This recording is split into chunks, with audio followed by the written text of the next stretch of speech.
From Zyra's old ability that used to let her turn into a plant and shoot at people, to the most OP and frustrating stat to ever exist in League of Legends, these are 24 things that only OG players will probably remember. Starting things off with Twisted Fate. Now, a lot of people don't know that Twisted Fate's cards back in the day weren't actually random. When Twisted Fate said, "Just the luck of the draw," that guy was lying straight to your face, because the cards were actually set to an 116 beats per minute tempo, regardless if you could see them or not. I mean, just take a listen.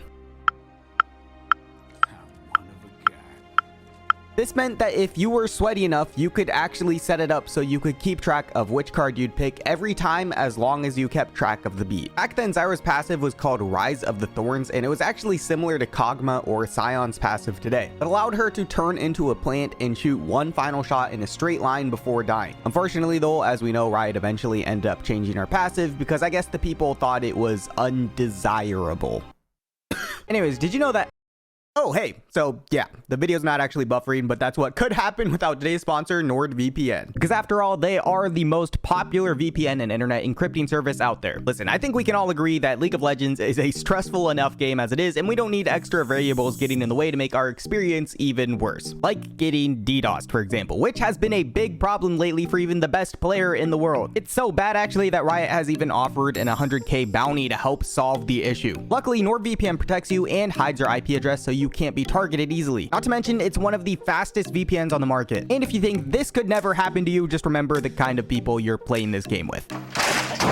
On top of that, it even has other features too, like Threat Protection Pro that offers advanced protection from malware, phishing, scams, and other online threats. And if you're one of those people thinking that you've heard all of this already, well, I'm here to say that these days Nord does even more than that now. For example, now it even has a fake shop detection that prevents you from falling for fake shopping scams. It's also got a dark web monitor which alerts you if any of your details are leaked, which is almost a necessity these days. But if anything, it's also really a perfect gift for your mom too, who keeps clicking on those random emails wondering why she keeps getting hacked all the time. Also, you can even use Nord on your phone. Anyways, League might not be the best experience sometimes, but at least you can make it a bit better with NordVPN. So make sure to use my link and code and you can get a huge discount and 4 extra months for free with a 2-year plan at nordvpn.com/OutsideVPN using code OutsideVPN. And the best part is that if you don't like it, you can get a 30-day money-back guarantee. Anyways, thanks Nord for sponsoring this video, and now back to the video. Alright, moving on to one of the most broken stats to have ever existed in League, we have dodge. Now, for those who didn't play in or before Season 2, which was pretty much all of us, there actually used to be a stat in the game called dodge. Now, dodge isn't something that we're all unfamiliar with today. After all, Jax still has this feature on his E or Counter-Strike today, but the difference is back then, dodge was actually a buildable stat in the game alongside things like crit chance or AD or AP. This basically meant that you could actually increase your chances to dodge all basic attacks by just doing things like buying items, just like you would to increase crit chance today. In fact, a lot of you probably remember ninja tabbies or the armor boots of the old days, and even the boots back then actually granted you 12% dodge chance alone. Phantom Dancer also gave you a 20% dodge chance. Additionally, the old rune system was still in the game as well, and you could even use specific runes to increase your dodge chances even further. On top of that, some champions, most notably Jax, also had even more dodge built into their kit, and in the old Jax's case, his passive actually used to be Counter-Strike, which just gave him up to another 18% dodge in the game. In the late game, Jax could get up to over a 60% dodge, making him basically unkillable. And to put things into perspective, he was so busted that not even your fountain would be able to save you at times. Also, in this case, Tryndamere was probably the worst champion you could possibly play into him. Now, it wasn't completely hopeless, as there was an item in the game called Sword of the Divine to help counter it, which would temporarily eliminate any dodge chance. But even then, it was still a pretty lost cause. Needless to say that the old dodge will always go down in League of Legends history. Did you know that the old Rengar used to be a menace for many different reasons, but one in particular was his ability to use his ultimate and go invisible without you being able to see him no matter how close he got to you. Rengar has always been a nightmare and even still is today for squishy champions, but the difference is today we can actually see him a bit, at least when he gets nearby or in the area. But back back then you pretty much had a 0% chance of spotting him before he jumped on you and one-shot you. Seems fair, right? Additionally, the actual sound and roar he made was also a bit more terrifying than what it is today. Speaking of old champions, a lot of people don't remember old Nidalee either. If you think Nidalee's spears do a crap ton of damage today, they were even more ridiculous back then. Because in the old days, there was a point where at the max range, her AP ratio was multiplied by 3, meaning even if she was behind, it didn't really matter. As long as you hit a single spear, you could still one-shot people. Also, speaking of Nidalee, a lot of people don't remember her old splash arts either, as well as the fact that she used to have a hidden passive where nearby allies actually gained 5 bonus XP every 5 seconds if Nidalee was a higher level. Basically poking fun at the term cougar. Oh yeah, and let's not forget about how tanky Nidalee was back in the day too.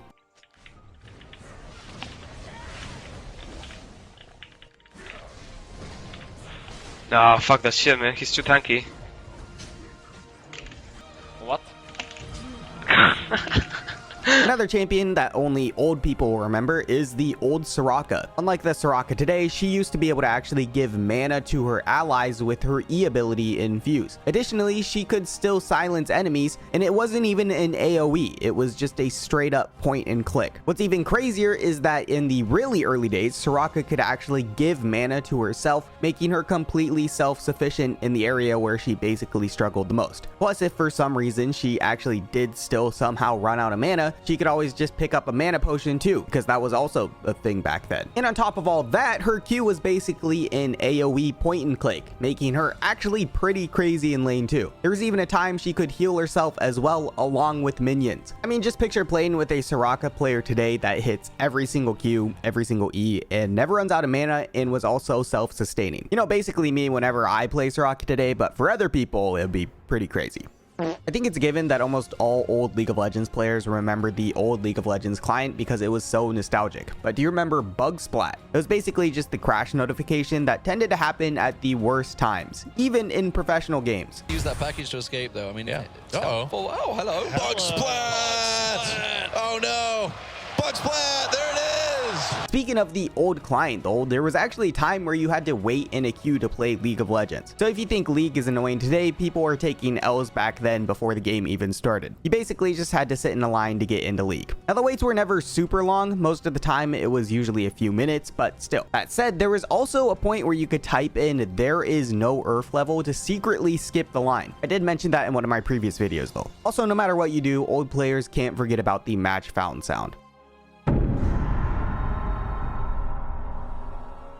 Additionally, the old client also had a stat screen which showed you things like your total kills, minions killed, damage dealt, averages. It was actually pretty cool and kind of sad that they got rid of this. More importantly than all of that might be how the roles were assigned back in the day. You see, there was a time where people didn't have the luxury of queuing up for specific roles, and instead they relied solely on how you entered into the game. Because of this, it was somewhat important to have some sort of ability to play every single role, because if you got last pick, there was a solid chance that you were going support or jungle. This is also where the phrase mid or feed became quite popular for the time for obvious reasons. Puppy, subscribe, thank you. This is more of a small one, but I think when people think of the old League, a lot of the times they think of the old Phantom Dancer icons because they were so common. On another random note, there was actually a time where there wasn't any limit on how many health potions you could buy at the start. So a lot of the times players would just buy 9 or 10 health potions right out of the gate and have an insane amount of sustain in the early game. Similarly, there was also a time where there was no limit on how many wards you could buy either. This is probably one of the most popular blitz clips and glitches from back in the day.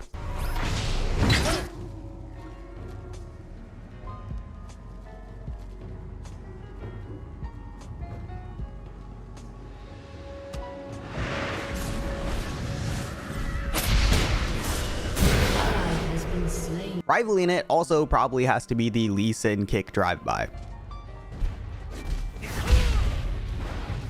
Speaking of League clips, I feel like this is a bit less known, but the real OGs will remember the Golden Crocodile. This became Darien, aka Swag Lord's signature move by diving into the fountain and then going golden. After all, as they say, a golden crocodile is the best crocodile. And it actually became so popular that Faker even did a tribute to it later. Smoke weed every day.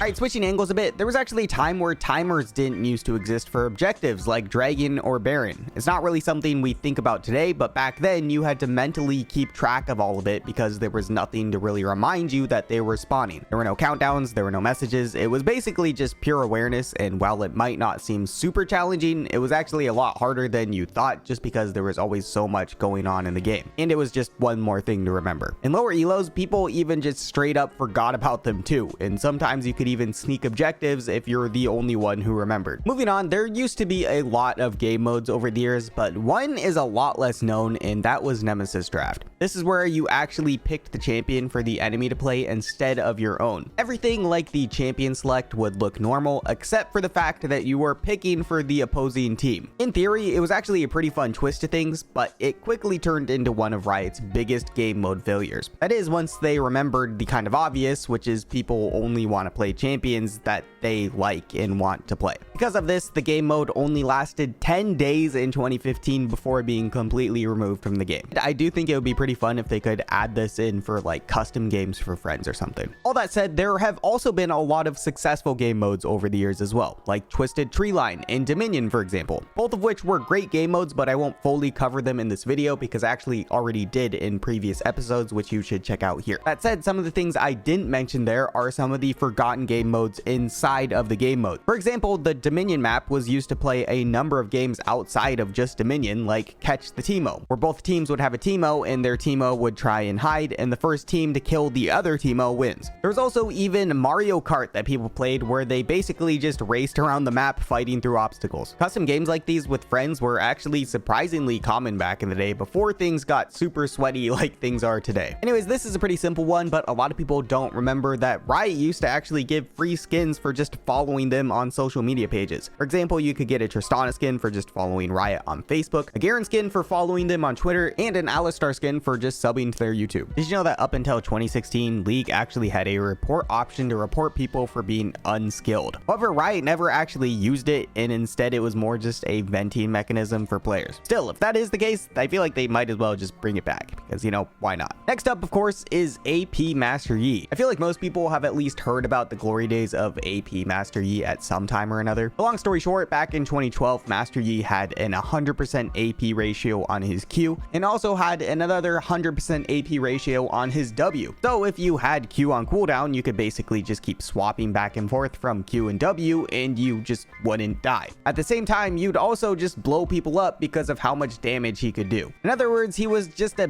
bit of a pain in the ass to go up against. Maybe not as OP as Saber Yi in 2015, but it's pretty close. All right, and lastly, we have some honorable video mentions. First up is Summoner Showcase. This is a throwback and was basically a little series that Riot did to show off the community's art, hosted by Nikosor, if you remember who she is. Another throwback, of course, has to be the Dunk Squad. If you haven't seen this video, this is a piece of League of Legends history. Basically just 5 people running around on Dunky champions while jamming to Space Jam. Then there was Civ HD's Juke City, where he basically just plays LeBlanc. Then, of course, there's the Fast, who will always be a League of Legends legend. And a long time ago, there were even League of Legends parody music videos that were really popular. We are the support, cause we are the supports, yeah, we are the supports, yeah. There are a bunch of other videos, obviously, like this, but these were some of the really popular ones back then. Anyways, that's all I got for now. Please consider subscribing if you enjoyed, and let me know some of your most memorable things from back in the day as well. All right, see you next time. Bye. Yo, a huge giant shout out to my patrons and supporters. Shout out to Gooseman for being a 2-tier patron, and a massive shout out to Wolf for being a tier freaking 3 patron, along with all my other supporters. Like, seriously, thank you guys so much. I always can't thank you enough. All right, peace.